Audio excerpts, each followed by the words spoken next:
When we look at the banking section in QuickBooks, we see the options to add and match transactions. So it's important that we understand what the adding and matching is doing for us. So if we go to banking down the left hand side, under banking tab there, we can get to our banking feed, and in the for review section we've got options here with all the listed transactions. Each one of them has an option to add or match a transaction here. You can see adds and matches in here.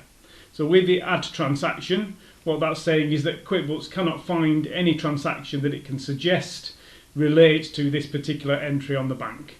So it's looking for transactions, looking particularly by amount for transactions that it thinks it can help you with. Yeah, that's not to say that there isn't a transaction in there, it's just that QuickBooks cannot find a transaction that it can suggest and help you to match to.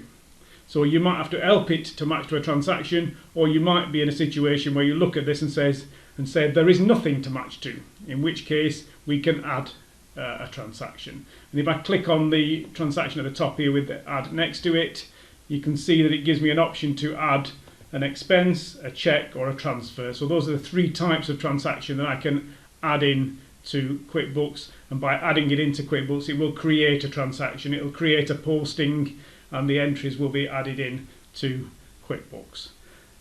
The difference between adding and matching is that if we match a transaction, it's more likely not to be creating an additional entry. It could just be matching to an entry that's already in there, but it could, in certain circumstances, when you do match, it could be adding a transaction. So we need to understand when it's adding a transaction and when it's just confirming, if you like, that it's got a match to a transaction.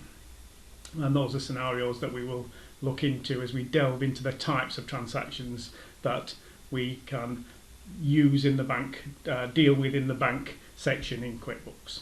So adding and matching is the terminology that you need to be familiar with as you start to use the automation of the bank feed in QuickBooks Online.